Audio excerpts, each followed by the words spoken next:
الحمدللہ وکفا وسلام علی عبادہ الذین اصطفیٰ اما بعد اعوذ باللہ من الشیطان الرجیم بسم اللہ الرحمن الرحیم ان الذین یبایعونک انما یبایعون اللہ ید اللہ فوق ایدیہم سبحانک لا علم لنا الا ما علمتنا انک انت العلیم الحکیم رب اشرح لی صدری ویسر لی امری واحلل عقدۃ من لسانی یفقہوا قولی ان اللہ وملائکتہ یصلون علی النبی یا ایھا الذین آمنوا صلوا علیہ وسلموا تسلیما الصلاۃ والسلام علیک یا رسول اللہ وعلى آلك أصحابك يا حبيب الله الصلاة والسلام عليك يا رسول الله وعلى آلك أصحابك يا حبيب الله تمام حمدوں کے لائق، تمام بزرگیوں کے لائق اللہ تعالیٰ وحدہ لا شریک کی ذات مبارکہ ہے، جو ذات تمام کائنات کی خالق، تمام کائنات کی مالک اور تمام کائنات کی رازق ہے۔ ہزارہ درود و سلام کے نذرانے، صلاۃ و سلام کے تحفے آقا نامدار، مدنی تاجدار، سید المرسلین، خاتم النبیین، انیس الغریبین، رحمت للعالمین کی بارگاہ اقدس میں حضرات محترم، اس پرفتن دور میں فتنے کا دور ہے، لوگ مختلف گروہوں میں مختلف عقائد میں جو ہے وہ بٹ گئے ہیں۔ یہ ربیع الثانی کا مہینہ ہے، اس کی نسبت سلطان الاولیاء سیدنا عبد القادر جیلانی رحمۃ اللہ علیہ کی نسبت سے آپ کا وصال شریف اس مہینے میں ہوا۔ اس مہینے میں آپ کا عرس منایا جاتا ہے۔ اس مہینے کو سیدنا غوث اعظم رضی اللہ تعالیٰ کی نسبت سے اس کو منایا جاتا ہے کہ اس مہینے میں اللہ کے ولی، صرف ولی نہیں، ولیوں کے بھی سردار اور وقت کے غوث نہیں بلکہ غوث اعظم رضی اللہ تعالیٰ کا وصال ہوا۔ اس مہینے میں آپ اپنے مال کے حقیقی سے جا ملے۔ اللہ والوں کا کسی علاقے میں ہونا، کسی ملک میں ہونا، اس ملک کے لیے خیر و برکت کا ذریعہ ہے اور اس علاقے کی خوشبختی ہے جس علاقے میں اللہ کا ولی جو ہے وہ جلوہ افروز ہو۔ لوگ تو سارے قرآن پاک پڑھتے ہیں لیکن غور کم کرتے ہیں، سوچتے کم ہیں۔ اللہ کے ولی کے کسی جگہ پر تشریف فرمانا لوگوں کے لیے کیا فائدہ ہے؟ قرآن کی نص سے ثابت ہے، ان رحمت اللہ قریب من المحسنین۔ اللہ کا فرمان ہے، کسی مولوی صاحب کی بات نہیں، کسی مفتی صاحب کی بات نہیں، یہ فرمان خدا بندی ہے، ان رحمت اللہ قریب من المحسنین۔ اللہ فرماتا ہے یقیناً اللہ کی رحمت محسنین کے قریب ہے۔ جہاں اللہ والے ہوتے ہیں وہاں اللہ کی رحمت پر، جس جگہ پر اللہ والوں نے عبادت کی وہ جگہ باقی جگہوں سے ممتاز ہو، وہ جگہ جہاں پر اللہ والے جلوہ افروز ہوئے وہ جگہ باقی جگہوں سے ممتاز ہو۔ قرآن شاہد ہے، مقام ابراہیم ایک پتھر ہے جو کہ بیت اللہ شریف میں نصب ہے، بیت اللہ شریف کے صحن میں نصب ہے مقام ابراہیم۔ یہ وہ پتھر ہے جس پتھر پر کھڑے ہو کر سیدنا ابراہیم علیہ السلام نے بیت اللہ شریف کی تعمیر فرمائی۔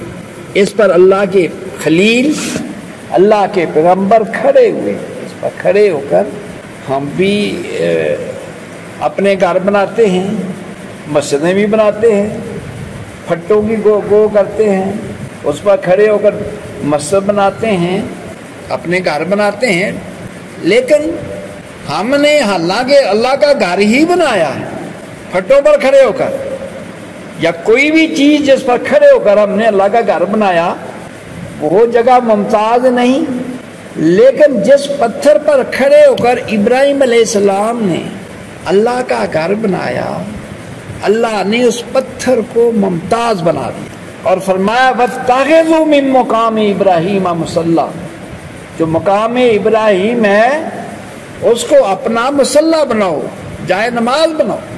ہر حاجی بیت اللہ شریف کا طواف کرنے کے بعد اس کے لیے حکم ہے کہ یہاں آ کر نفل پڑھ، مقام ابراہیم کے پاس آ کر نفل۔ بیت اللہ شریف کا سین بہت بڑا ہے، چاروں طرف بہت وسیع ہے، لیکن حاجی کے لیے حکم ہے کہ اس کو اپنا مصلی بناؤ۔ بڑا ہی رش ہوتا ہے، حاجی وہاں پر نفل حکم ہے کہ ادھر جگہ نہیں، جہاں جگہ ملتی ہے وہاں پڑھ لیں، لیکن حاجی کی کوشش ہوتی ہے کہ میں مقام ابراہیم کے پاس نفل پڑھوں، ترس دے، کوئی مقام ابراہیم کے دائیں، کوئی بائیں، کوئی آگے، کوئی پیچھے، وہاں سجدہ کرنے کی کوشش اور کرتا ہے، اور یہ سعادت حاصل کرنے کے لیے کوشش ہے۔ یہ سارا سن بیت اللہ شریف کا، لیکن وہ جگہ زیادہ متبرک اور اہم ہے بیت اللہ شریف کے سین میں، جس پتھر پر ابراہیم علیہ السلام کھڑے ہو کر، جس پتھر پر کھڑے ہو کر آپ نے بیت اللہ شریف کا سفر۔ یہ ہم نے بھی مسجد بنائی ہے، ہم نے گو بنائی، پھٹے استعمال کیے، اب پھٹے پتہ نہیں کہاں رلتے پھرتے۔ ہمارے جس گو پر ہم کھڑے ہوئے اس کی کوئی ویلیو نہیں ہے، جہاں پر جس پتھر پر اللہ کے خلیل بنے کھڑے ہوئے اس کی ویلیو، وہاں پر اس مقامی ابراہیم کے پاس دعا اللہ کی بارگاہ میں زیادہ مقبول ہے۔ بیت اللہ شریف میں دعائیں مقبول ہیں، لیکن یہاں پر دعا کی زیادہ مقبولیت ہے اس پتھر کے پاس، جس پتھر پر کھڑے ہو کر سیدنا ابراہیم علیہ السلام نے بیت اللہ شریف کو تعمیر فرمایا۔ بیت اللہ شریف میں سارا بیت اللہ شریف عظمت کا حامل ہے، لیکن بیت اللہ شریف میں جہاں اسماعیل علیہ السلام کی ایڑی مبارکہ سے چشمہ، پانی کا چشمہ پھوٹا، وہ چشمہ، وہ کنواں باقی جگہ سے ممتاز ہے، اس کنویں کے پاس دعا اللہ کی بارگاہ میں زیادہ مقبول ہے۔ حجر اسود جس کو اللہ کے نبی صلی اللہ علیہ وسلم نے بوسہ دیا، آپ کے ہونٹ مبارک لگے، اللہ کے گھر کے کونے میں وہ نصب ہے، اللہ کے گھر میں دعا بہت مقبول ہے، لیکن حجر اسود کے پاس زیادہ دعا زیادہ مقبول ہے۔ ایسے ہی سعودیہ میں بہت سی پہاڑیاں موجود ہیں، لوگوں کو ان کا نام بھی یاد نہیں، لیکن وہ پہاڑی اور بھی پاس پہاڑیاں ہیں، جس پہاڑی پر اماں جی اللہ کی ولیہ اماں ہاجرہ جس پہاڑی پر کھڑے ہو کر کھڑی ہوئی، اس صفا پر اور مروہ پر، اور ان دونوں پہاڑیوں کے درمیان جو آپ نے سعی کی دوڑی ہے بیٹے کی پانی کی تلاش میں، یہاں دعا زیادہ ہو۔ یہ ایک واقعہ ہوا نا، روز یہ واقعہ نہیں ہوا، بس ایک دفعہ ہی واقعہ ہوا۔ اما حجرہ ایک دفعہ صفا پر چڑھی، یہ اپنے تکرار 7 دفعہ فرمایا، صفا پر، صفا سے گئی مروہ پر، مروہ سے پھر صفا پر، صفا پر سے پھر مروہ پر، یہ 7 صفا پھر مروہ ایک چکر ہو گیا، مروہ سے صفا دوسرا چکر ہو گیا، مروہ سے صفا سے پھر مروہ، ایسے ہی 7 چکر ہو گیا نا۔ ادھر عبادت نہیں کی آپ نے، کہ نوافل نہیں پڑھے، یہاں کوئی اور معمولات نہیں فرمائے، یہاں صرف اللہ کی ولیہ کے قدم مبارک لگے۔ کس لیے صفا پر چڑھی؟ اپنے بیٹے کی پانی کی تلاش کے لیے۔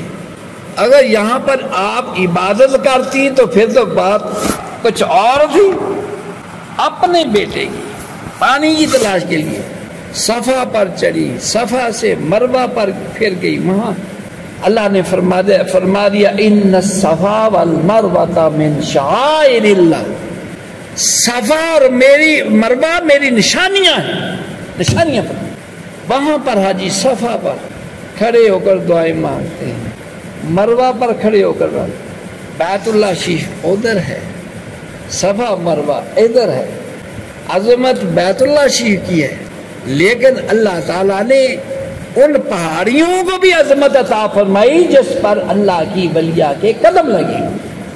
اب قیامت تک کے لوگوں کے لیے یہ اما ہاجرہ کے قدم پر لگنے سے پہلے یہ اللہ نے ان کو نشانیاں نہیں فرمائی، جب اللہ کے ولیہ کے قدم لگے ہیں اس وقت وہ اللہ تعالیٰ کی نشانیاں پر ہر حاجی صفا مروہ پر دوڑتا ہے، نہ دوڑے تو اس پر صفا مروہ پر نہ جائے تو اس کا عمرہ قابل قبول نہیں ہے، حج کیا اس کا حج قابل قبول نہیں ہے۔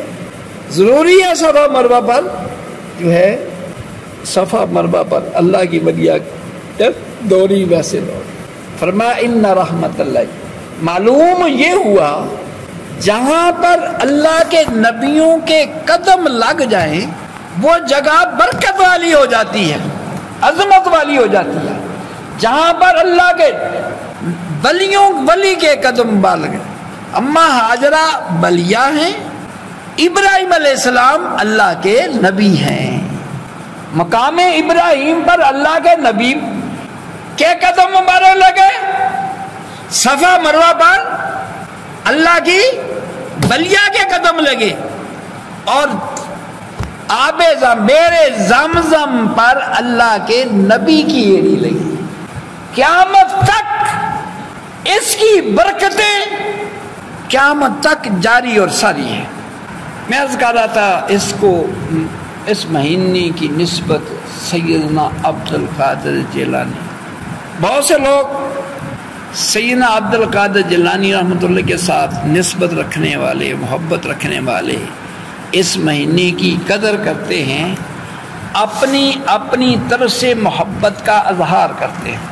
محبت کا اظہار ایک یہ ہے کہ وہ کہتے ہیں بڑی یارویں ہے، یارویں پکاتے ہیں اور تقسیم کرتے ہیں، محفل کرتے، وہاں پر بڑی یارویں شریف کا اہتمام، اس میں کیا کیا جاتا ہے، وہاں پر تلاوت قرآن پاک کی جاتی ہے۔ مختصر اگر ہو تو پھر کیا ہوگا، وہاں پر جہاں بڑی یارویں کا اہتمام ہے تلاوت قرآن پاک ہوگی، یہی کچھ ہوتا نا بھائی، جہاں یارویں ہے یہی ہوتا نا، قرآن پاک پڑھا جاتا ہے۔ کچھ لوگ وہ ہیں کہ یارویں شریف تک پہلے سے کچھ کلام پاک پڑھتے ہیں، ان کی کوشش ہوتی ہے یہاں پر میرا ختم قرآن ہو جائے۔ ہر بندے کے اپنا ذوق، اپنا شوق، اس نے کتنی نیکی کی ہے، کتنا محبت کا اظہار کیا ہے، کتنا ذوق کا اظہار کیا ہے۔ انہوں نے ختم قرآن کیا یارویں۔ کچھ وہ لوگ ہیں جن کے پاس وقت کی فرصت نہیں، انہوں نے قاری صاحب کو بلایا، قاری صاحب یارویں شریف کا ختم ہے یا ختم پڑھ دینا۔ قاری صاحب نے آگے ختم شریف پڑھ دیا، انہوں نے قاری صاحب نے بھی یہی کرنا ہے، اللہ کا کلام پاک پڑھا۔ اللہ کا کلام پاک عظمت کا حامل ہے، فرمایا وَنُنَزِّلُ مِنَ الْقُرْآنِ مَا هُوَ شِفَاءٌ وَرَحْمَةٌ لِلْمُؤْمِنِينَ۔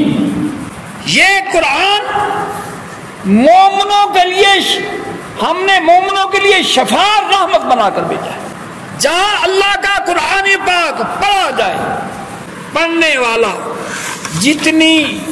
جتنا سیف زبان ہوگا، ہم جیسے لوگ ہیں سارا دن جھوٹ بولا، غیبتیں کی، چغلیاں کی، سارا دن سگریٹیں بھی، ہمارے منہ سے سگریٹوں کی بھی بدبو آتی ہے، لیکن ایک وہ شخص ہے جس نے 5 وقت کی نماز پڑھی، 5 وقت مسواک کی، اپنے آپ کو معطر رکھتا ہے، اپنے آپ کو پاکیزہ رکھتا ہے، جسم کو بھی پاکیزہ، ہر وقت اس کا جسم بھی پاکیزہ رہتا ہے، اس کے کپڑے بھی پاکیزہ رہتے ہیں، اس کی زبان بھی پاکیزہ رہتی ہے۔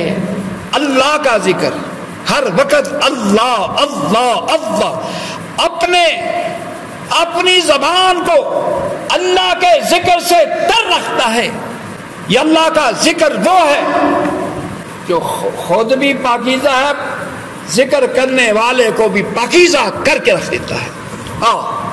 ہر وقت ہاتھ کار والے دل یار والے، ایک وہ لوگ ہیں کام تو کرتے ہیں لیکن ہاتھ سے کام دست بکار دل بیا، ایک لمحے کے لیے اپنے رب کو فراموش نہیں کرتے،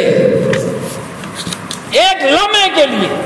ایسے اللہ کے محبوب بندے، اللہ کے مقرب بندے ہیں، وہ سانس کی تسبیح، ہر سانس میں اللہ کا ذکر کرتے ہیں، ان کی زبانیں بھی اللہ کا ذکر کر کے پاکیزہ، نگاہیں بھی برائی کی طرف نہیں اٹھتی، نگاہوں سے قرآن پاک پڑھتے ہیں، پاکیزہ مسجد کی زیارت کرتے ہیں، نیک لوگوں کی زیارت کرتے ہیں۔ اللہ، نگاہیں بھی پاکیزہ، زبان بھی پاکیزہ، جسم بھی پاکیزہ، کپڑے بھی پاکیزہ، زبان بھی پاکیزہ، نگاہیں بھی پاکیزہ، ذہن بھی پاکیزہ۔ ذہن میں جب بات آئے گی پاکیزہ، اس کی سوچیں عرشوں پر پہنچی ہوں گی، اس کی سوچیں مدینہ شریف میں پہنچی ہوگی، اس کے تصورات تخیلات میں اللہ کے محبوب سمائے ہوں گے، اللہ کی ذات سمائی ہوگی، اس کے اندر اللہ کی محبت کے جذبات، اللہ کی لگن، اللہ کا ذوق، اس کا شوق۔ ذہن بھی پاکیزہ، نگاہ بھی پاکیزہ، زبان بھی پاکیزہ، ہر وقت دل پر اللہ اللہ اللہ، اللہ کی ضربیں لگا لگا کر دل بھی پاکیزہ، دل بھی پاکیزہ۔ سائنس کا قانون ہے، لوہے کا ٹکڑا ہو اس کے اوپر مقناطیس پھیرے، لوہے کا سلاخ ہے اس کے اوپر مقناطیس پھیرے، یہ لوہے کی سلاخ مقناطیس بن جائے گی۔ لوہے کی سلاخ، اس کے اوپر مقناطیس کی کو رگڑا، تھی لوہے کی سلاخ مقناطیس بن گئی۔ یہ تو مقناطیس کی تاثیر ہے، اللہ کی ذکر کی تاثیر کا عالم کیا؟ جس دل پر اللہ کے ذکر کا رگڑا لگ رہا ہو، دل پر، دل سے ذکر کرنا۔ سلطان العارفین فرماتے ہیں زے زبان تھی کلمہ ہر کوئی آنکھے، دل دا پردہ کوئی ہو۔ آپ نے فرما دیا، زبان سے کہتے ہیں کہ میں نے کلمے کی 5 تسبیحاں کی، میں روز 5 تسبیحاں کرتا ہوں زبان سے، فرمایا دل دا کلمہ، دل دا پردہ کوئی ہو۔ وہ اللہ کے مقربین، اللہ کے محبوبین، اللہ کے دوست، اللہ کے ولی، وہ دل سے پڑھتے ہیں، دل سے، دل میں اللہ اللہ۔ پہلے پچھلے جمعے میں نے ذکر کا جو ہے وہ وضاحت کی تھی۔ ایک وہ ہیں جو سانس کو تسبیح بناتے ہیں، سانس اندر اللہ، سانس نکلے ہو۔ ایک ہے دل کو تسبیح بناتے ہیں، دل کی ہر حرکت میں اللہ، دل کی ہر حرکت اس میں اللہ کی آواز نکلے اللہ، جب بھی دل حرکت کرے کہے اللہ اللہ اللہ اللہ اللہ۔ انہوں نے اپنے دل کو تسبیح بنایا ہے، دل نے حرکت تو کرنی ہی ہے، لیکن جب وہ حرکت کرے اس سے اللہ کی آواز آئے، وہ دل جو ہر وقت یاد الہی میں، محبت الہی میں، عشق الہی میں ڈوبا ہوا ہے، وہ دل عام نہیں ہے، وہ اللہ کی تجلیات کا مرکز بن جاتا ہے۔ دل ایسا ہے جس پر اللہ کے انوار و تجلیات کا ظہور ہوتا ہے۔ کیا وجہ ہے؟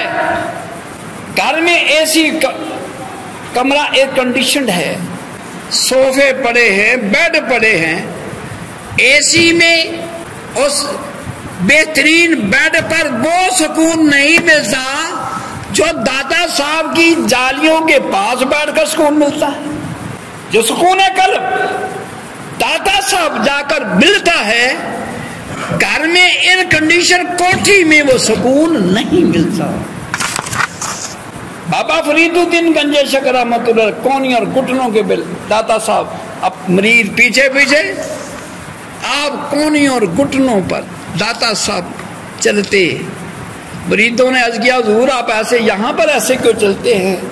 فرمایا میں دیکھتا ہوں یہاں پر داتا صاحب کی سرزمین پر اللہ کے نور کی بارش ہوتی ہے، فرید اپنے ناپاک قدم ایسی پاکیزہ سرزمین پر کیسے رکھ سکتا ہے؟ دوستو، کچھ لوگ ہیں پیروں کو نہیں مانتے، پیروں سے نفرت کرتے ہیں، پیروں سے بغض رکھتے ہیں، کچھ پیروں سے محبت کرتے ہیں، پیروں کو مانتے ہیں، پیروں کو خدا نہیں مانتے، پیروں کو بولو بھی مانتے ہیں۔ ہر بندہ اپنے ابو والد کو مانتا ہے، کیا مانتا ہے؟ یہ میرا ابو، اپنے ابو کو ابو تسلیم ہے، اپنے ابو کو مانتا ہے، کیا مانتا ہے؟ یہ میرا ابو ہے۔ اپنی امی کو مانتا ہے، کیا ہے؟ یہ میری امی ہے۔ ایک وہ اولاد ناخلف ہوتی ہے جو اپنے والدین کو پہچانتی ہی نہیں، بھائی کو پہچانتا ہے، یہ میرا بھائی ہے۔ ہم دادا صاحب کو مانتے ہیں، خدا نہیں مانتے۔ دادا صاحب کو مانتے ہیں، خدا نہیں مانتے۔ ہم دادا صاحب کو مانتے ہیں، اپنا معبود نہیں مانتے، اپنا الہ نہیں مانتے، اللہ کا ولی مانتے ہیں۔ کیا مانتے ہیں؟ داتا صاحب کو خدا نہیں مانتے، ان کو اپنا معبود نہیں مانتے، ان کو اپنا الہ نہیں مانتے، ان کو ہم اللہ کا شریک نہیں مانتے، داتا صاحب کو ہم اللہ کا ولی مانتے ہیں۔ داتا صاحب سے محبت ہم اس لیے نہیں کرتے کہ داتا صاحب ہمارے معبود ہیں، داتا صاحب اس لیے نہیں ہم جاتے کہ داتا صاحب ہمارے معبود ہیں، یہ نہیں مانتے کہ یہ داتا صاحب اللہ کے شریک ہیں۔ بیت اللہ شریف نہیں جا سکتے تو ادھر ان کی عبادت کر لیں، نہیں، داتا صاحب اس لیے جاتے ہیں کہ یہ اللہ کے دوست ہیں۔ وہاں جا کر ملتا کیا ہے؟ وہاں اللہ کی رحمت کے خزانے ملتے ہیں۔ جو حاضر ہونے والے کی خالی جولیاں لے کر جاتا ہے، اللہ کی رحمت سے بھر کر لاتا ہے، جاتا ہے خالی، آتا ہے جولیاں بھر کر۔ اب بات یہ ہے، سلطان اور عارفین فرماتے ہیں کوئی جاگ نہ جانا، کوئی جاگتے ہیں رات کو عبادت میں، لیکن کئی جاگتے ہیں لیکن جاگنا جانتے اللہ، جاگ رہے ہیں۔ اس نے شب بیداری کی، 27ویں کی، اس نے شب بیداری کی 15 شعبان کی، لیلۃ القدر کی۔ کسی کو لیلۃ القدر نصیب ہو جائے، اس سے بڑھ کر اس کی مقدر اور کیا ہو سکتا ہے؟ اس کو لیلۃ القدر نصیب ہو گئی۔ فرمایا وما ادراک ما لیلۃ القدر، لیلۃ القدر خیر من الف شہر۔ تم نے کیا جانا، مالک کائنات فرماتا ہے، تم نے کیا جانا کہ لیلۃ القدر کیا ہے؟ لیلۃ القدر 1000 مہینے کی عبادت سے افضل ہے۔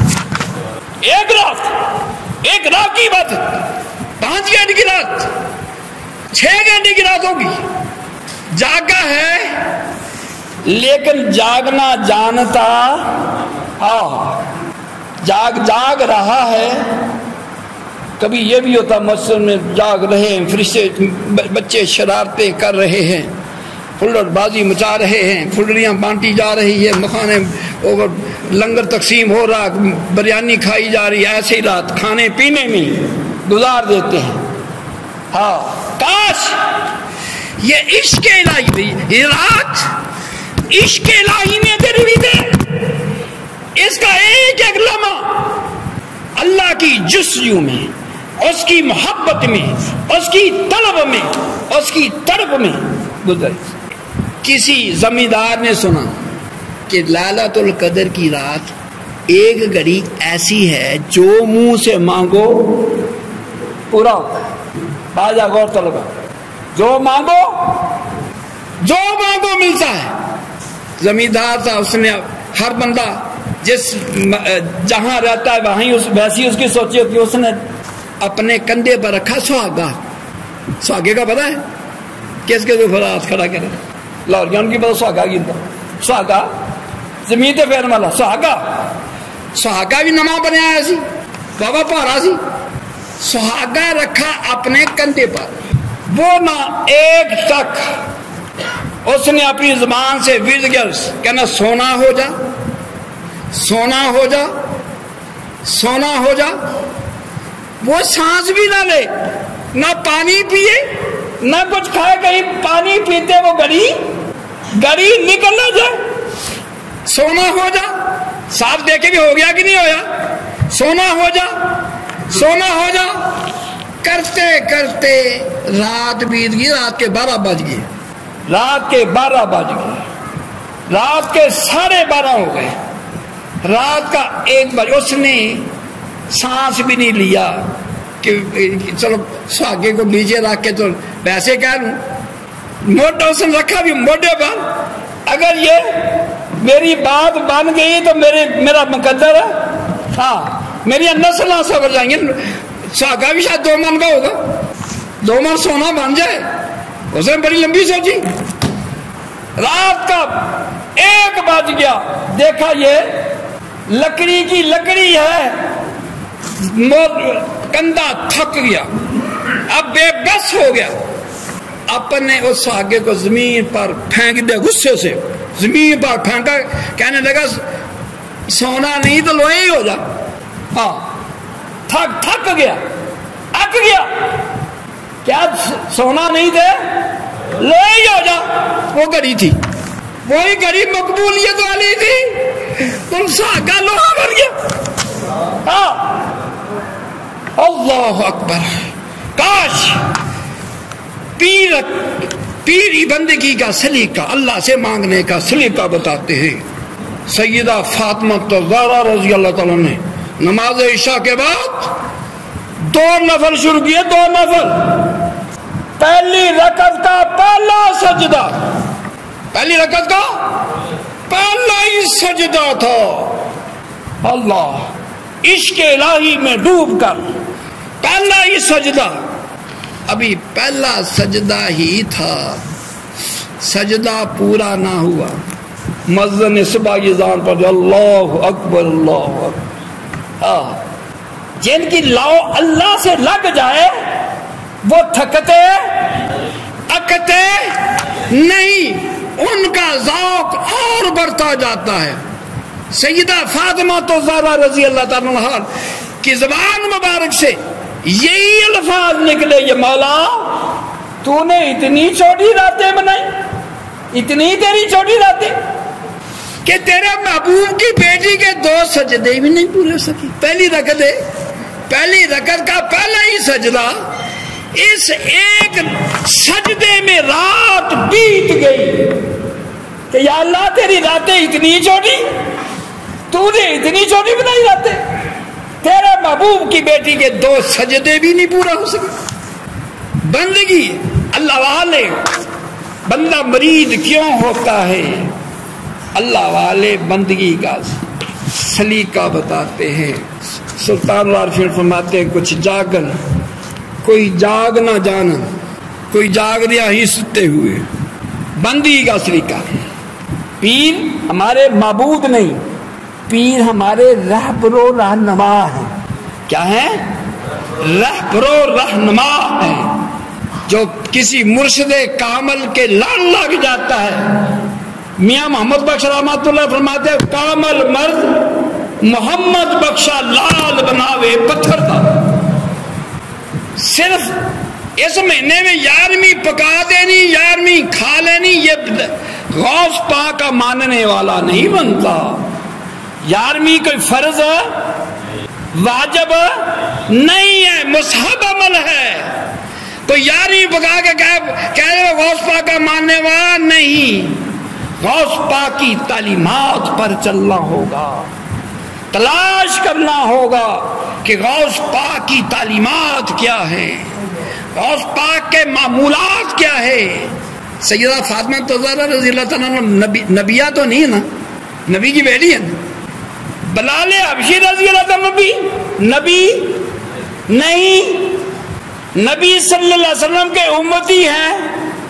سر سے کہا گیا کہ بلال کی آواز موٹی ہے، ازواج تتلاتی ہے، کوئی اچھا قاری اذان پڑھے۔